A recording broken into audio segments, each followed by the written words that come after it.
Samuel Delany, I've written his name down here, is an elderly sci-fi writer who lives in New York. He has this great book called The Motion of Light and Water, which has been very influential to me, and a lot of his writing has been influential to me as well.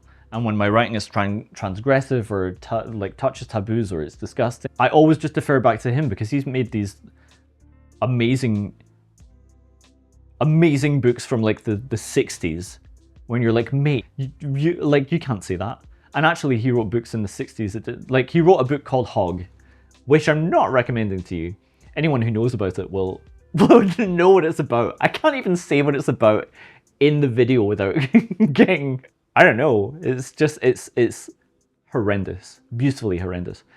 He wrote it in the 60s, it didn't get published until the 90s, because people were like, are you okay? Do you know, when I first started writing, and I sent out stories that I thought were good to like my dad and my friends, they were just like, do you need a wellness check? Like, this doesn't seem psychologically sound. And that made me think I was really onto something, to be honest, because I was obviously touching something that made people nervous. I don't think I discovered Samuel Delany back when I started writing, but after I did, he became a huge influence on me. And his book, Hogg, is one such book that's influential because it was so horrible that you could write anything afterwards and just say he did it worse, you know, and it's a masterpiece. So what are you going to do? And then my good friend Matthew Stokoe wrote Cows, which is another transgressive. I don't think he likes that word. Sorry, Matthew, but it's another transgressive masterpiece. It's been hugely influential to me. But I wrote down Samuel Delany because he has this book, The Motion of Light and Water, about being a writer and a hippie and like a bohemian guy in the 60s in 60s and 70s, I believe, in New York.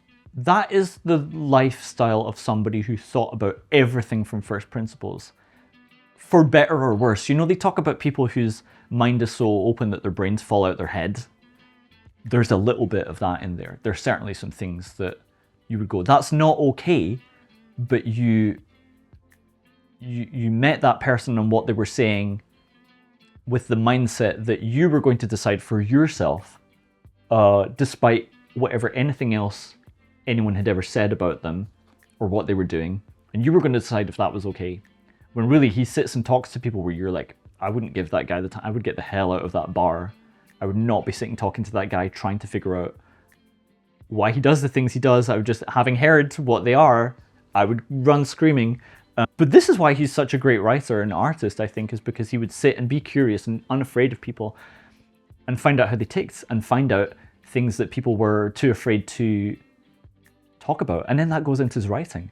And that's an amazing job that he did, because then we can just read about these mindsets, these attitudes, these lifestyles, without having to be close to anyone who engaged in any of them. But one amazing thing from his first principles thinking was at one point he goes to group therapy in the 60s, and he talks about how, I think he says he thinks he's a homosexual or he is a homosexual, and then like he had a wife after saying that, and she was cool, and he would sleep with her and her friends. You're like, mate, you're the most random guy ever. This is fascinating. But in this group therapy thing, they said, he said, like, I'm a homosexual.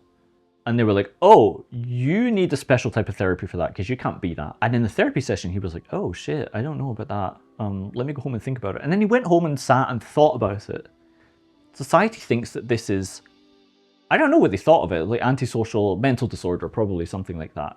Incorrect. Can be corrected and should be corrected, you know, certainly all those things. And so he sat and thought about it and was like, okay, this is what society thinks about it, but what do I think about it? Do I think it should be corrected? Do I think it should be, can I see anything morally, ethically incorrect about being that type of person, and should I correct it? And then he decided, I can't personally see why there's any problem with that, so I'm just going to be that. And he wouldn't have come to that conclusion, I don't think, if he didn't have this first principles thinking.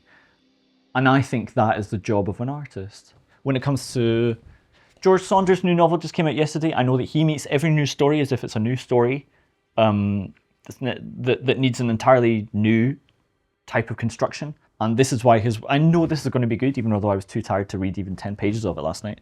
I just wanted to sit and read it all in one sitting because it's quite short, and I know that he has this